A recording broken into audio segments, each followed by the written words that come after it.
Assalamualaikum warahmatullahi wabarakatuh. Alhamdulillah hamdan katsiran tayyiban mubarakan fi. Allahumma shalli ala Muhammad wa ala alihi washabbihi ajma'in. Amma ba'd.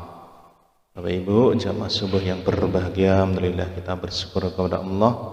Subuh ini, pada hari ini kita bisa mengawali kehidupan kita dengan taat kepada Allah. Kita penuhi kebutuhan kita di awal kehidupan hari ini dengan taat kepada Allah. Kita laksanakan salat subuh secara berjamaah. Kemudian kita mungkin 10-7 menit ke depan kita saling tawassul bil haq, tawassul bis sabr. Insyaallah ini akan memberikan sibghah, memberikan kekuatan rohani kita, jiwa kita ketika menghadapi kehidupan setelah ini sampai nanti kita malam tidur lagi dalam kondisi yang beriman, bertakwa kepada Allah dimanapun kapanpun kita berada.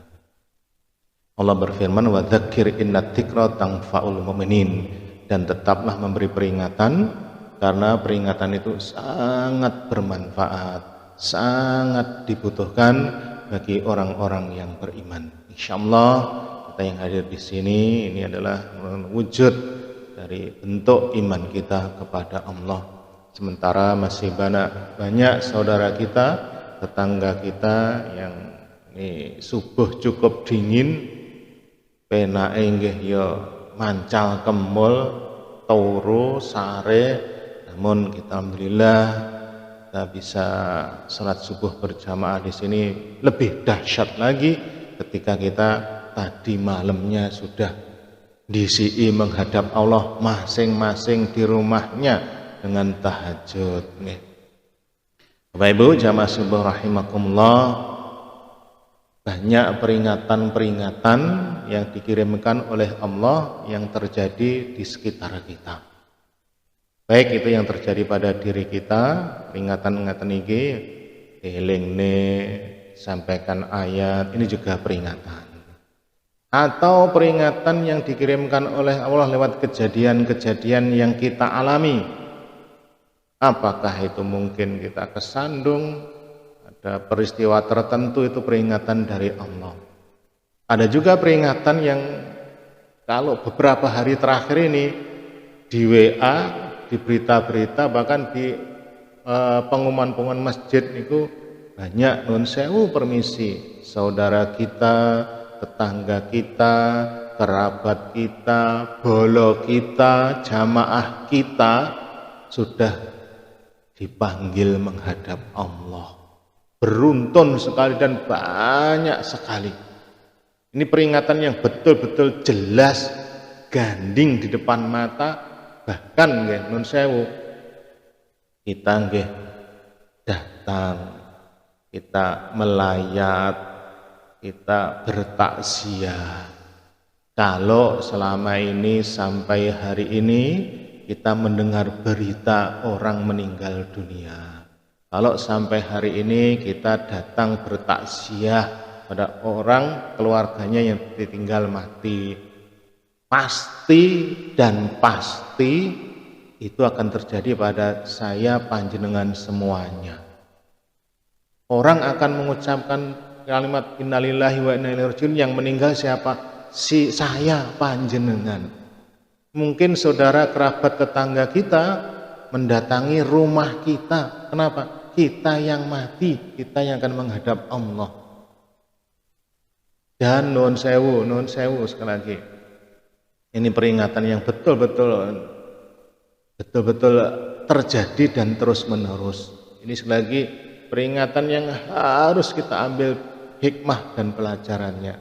Sekali lagi nanti kita akan seperti niku.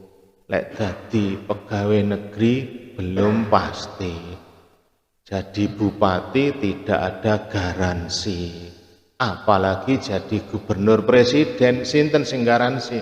Namun lek mati pasti, sesuatu yang pasti adalah mati. Kullu nafsin dha'iqatul maut, setiap yang bernyawa pasti mati. Pertanyaannya adalah, ya memang itu sudah sunnatullah dan kita pasti seperti itu. Sekarang yang harus kita persiapkan adalah sangu kita menghadap Allah, bekal kita menghadap Allah. Ya alhamdulillah kita sedikit, mungkin 5 menit, 10 menit, pol-pole 1 jam, kita kumpulkan pundi-pundi amal soleh, kita kumpulkan sangu kita menghadap Allah, sholat berjamaah, kemudian kita zikir dan wirid. Setelah itu kita kultum, pengajian, mungkin maghrib sampai isya. Kemudian infak sedekah kita, amal soleh kita, tahajud kita, dan semuanya amal soleh itu dari hari demi hari, sedikit demi sedikit. Tidak tahu berapa itu nanti nilainya, kita kumpulkan, kita perbanyak sangu kita menghadap Allah. Jangan pernah meremehkan amal soleh sekecil apapun. Amal soleh sekecil apapun jangan sampai kita tidak meremehkan dan tidak ikut nimbrung. Kalau kita mendengar, mengerti, tahu ada sebuah amal soleh, proyek-proyek akhirat membawa sangu kita untuk memperbanyak sangu kita, jangan pernah kita tidak ikut nimbrung. Orang ketang mungkin kalau misalkan bisa hadir di kajian, bisa hadir di kajian. Kalau memang terpaksa tidak bisa hadir, piye carane kita tidak bisa hadir di pengajian itu, namun kita mendapatkan pahala dari pengajian tersebut. Kalau ada proyek-proyek kebaikan kita tidak bisa hadir, namun piye carane kita bisa ikut nimbrung di kebaikan itu. Banyak caranya. Contohnya misalkan kalau ada orang puasa, kita tahu ada orang puasa, mungkin kita tidak sanggup puasa, tidak sempat puasa, biar kita mendapatkan pahala orang yang puasa itu. Orang yang puasa itu kita nun sewu dikasih menu untuk berbuka puasa. Itu kok nih nasi bungkus kah, apakah dawet kah, atau aqua sak gelas. Nah, kita tidak puasa, ada orang puasa, kita seperti itu, kita jamin buka puasanya, kita dapat pahala puasa orang tersebut. Ada sebuah pengajian misalkan kita tidak bisa hadir, kita tidak bisa menghadirinya karena sesuatu dan lain hal, piye caranya kita dapat pahala dari kajian itu? Ya paling tidak ya bar ngaji itu dikei OT siji-siji. Nah, itu kita dapat pahala dari kajian itu. Dan proyek-proyek apapun, setiap amal soleh diusahakan kita ikut nimbrung. Bapak Ibu jamaah subuh yang berbahagia, kematian itu sebuah misteri, sesuatu yang ada 3, jodoh, rezeki, dan maut. Ini sesuatu yang tidak kita bisa prediksi, kita tidak tahu, kita hanya jalani saja. Kalau kita belajar nun sewu, belajar dari buah kelapa wit kambil nih nun sewu. Ketika buah kelapa itu berbunga, manggar niku nggih enek sing rontok, sik cilik rontok. Berarti anak masih bayi, kecil, balita, nggih ada yang sudah meninggal dunia. Kemudian gede sedikit namanya bluluk. Saya enggak tahu di luar sana namanya. Bluluk pun ya ceblok mati, berarti mungkin anak-anak SD SMP mati. Kakak bluluk cengkir nggih ada yang jatuh. Kemudian kakaknya cengkir ini buah kelapa itu sendiri sudah ada santannya, ada juga yang jatuh. Bahkan nuwun sewu permisi, ada yang sudah kelapa itu tua, lepas dari tangkainya, namun dia jatuh tapi nyangkut neng bongkok disenggek truk mayurono ini udah orang tua sakit-sakitan, putune anake ndongakne ndang mati, ndak mati sing mati anake. Ini kejadian jamaah saya di Al Muhajirin, bapaknya sudah stroke, hanya begini saja di kamar, wis pokoke ngentekne duit akeh, sing mati sing nunggu anake. Belum lama ini padahal anaknya masih di atas saya sedikit, mungkin umurnya 50-an berapa begitu, bapaknya udah 80-an. Jenguk itu udah tidak bisa apa-apa, ngomong aja udah tidak jelas. Bapaknya sing mati anake. Nah, itu padahal putune kabeh ndongakne ngrawat wis capek niku, ngentekne duit akeh waktu, namun sing mati aneh. Ada juga putune sing mati sing ngrawat, subhanallah. Itulah rahasia kematian. Kematian tidak mengenal sing tuwek dhisik mboten. Sing enom dhisik mboten. Sing lara-lara nen kudu mati dhisik, tidak ada kamus nih. Sing sehat wal afiat bar tenes kita itu seperti itu. Tiba-tiba istirahat bablas, layah-layah bablas mati nggih kathah. Itulah misterius problem. Kita harus betul-betul persiapan setiap saat. Ini sekali lagi ini peringatan nggih, banyak sekali yang seperti ini. Sekali lagi ambil peringatan yang dikirimkan oleh Allah kepada kita semuanya. Jangan sampai kita terlena. Nuwun sewu, sekali sering saya sampaikan, nuwun sewu sekali kalau sudah pensiun, sudah dadi mbah, sudah 60 tahun ke atas niku sudah secara logika matematika perhitungan manusia umur umatku antara 60 sampai 70 tahun sedikit yang lebih. Itu sudah warningnya, itu harus kita perbanyak. Jangan donyo terus yang diurusi. Apalagi kalau sudah donyanya itu ndak digoleki ya wis cukup istilahnya. Itu harus kita perbanyak. Prosentasi urusan dunia akhirat kita kalau sudah seperti itu harus kita perbanyak yang akhiratnya. Taruhlah kalau selama ini masih cah nom itu dunianya 80-90% sudah agak sepuh di 50%, sudah sepuh banget, dia harus 70-80% untuk akhirat.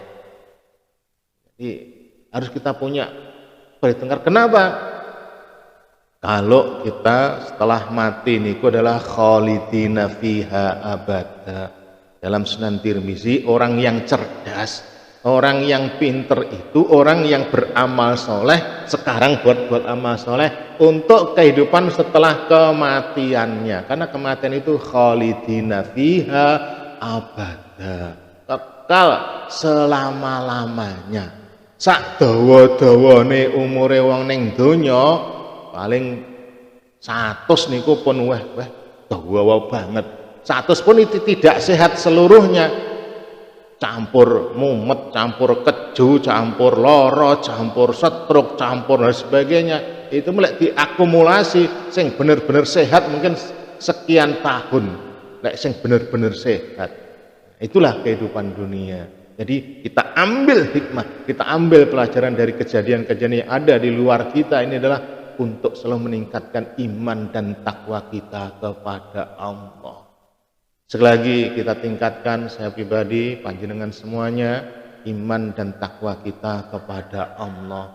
Jangan sampai nun sewu dengan semakin bertambahnya umur kita, semakin kita tua, semakin lemah, semakin tidak bisa apa-apa, semakin mendekati lubang kubur kita, tidak bertambah iman dan takwa kita kepada Allah. Celaka saya panjenengan semuanya kalau keadaannya seperti itu. Okay. Ya alhamdulillah kita yang hadir di sini mudah-mudahan diberkati oleh Allah. Saya panjenengan semuanya, anak-anak kita, anak cucu kita, semuanya kita masuk surga indah sekali bareng-bareng. Ya Bu, ya Le, ya Nduk, masuk surga beleng bareng. Jangan masuk surga dewe. Kan ndak pengen kita. Mosok kita mangan enak bojone ndak diajak, anake tok nek kali rendah mungkin. Ajak anak istri kita, saya panjenengan semuanya sama-sama masuk surga. Sekali lagi, jangan sampai peringatan-peringatan yang dikirimkan oleh sangat banyak sekali peringatan-peringatan dari Allah itu, baik yang menempel pada tubuh kita masing-masing, ini uban, fisik, pandangan mata yang kabur, inilah peringatan yang dikirimkan oleh Allah kepada kita. Ben kita selalu dekat kepada Allah. Jadi sekali lagi mudah-mudahan sedikit peringatan ini adalah bagi saya, panjenengan semuanya, kita maksimalkan semaksimal mungkin potensi yang diberikan oleh Allah kepada saya panjenengan semuanya. Yang dikaruniai harta, dengan hartanya itu bisa mengajak seseorang, mengajak masyarakat, mengajak keluarganya masuk ke dalam surga. Yang dikaruniai ilmu, dengan ilmunya juga bisa mengajak orang ke surga dengan kekuasaannya, dengan kedudukannya, dengan pengaruhnya, semuanya. Dan kita pasti punya potensi itu. Kita maksimalkan potensi itu untuk sama-sama kita menuju surganya Allah. Sudah 15 menit nih, makan mawon. Mudah-mudahan bermanfaat. Sekali lagi, mudah-mudahan ini subuh ini sampai nanti kita tidur lagi, dimanapun, kapanpun, apapun keadaan kita, fantasiru fil ar, semuanya dalam kondisi beriman dan bertakwa kepada Allah. Demikian kurang lebihnya, mohon maaf. Alhamdulillahirabbil alamin. Subhanakallahumma wa bihamdika asyhadu an la ilaha illa anta astaghfiruka wa atubu ilaik. Assalamualaikum warahmatullahi wabarakatuh.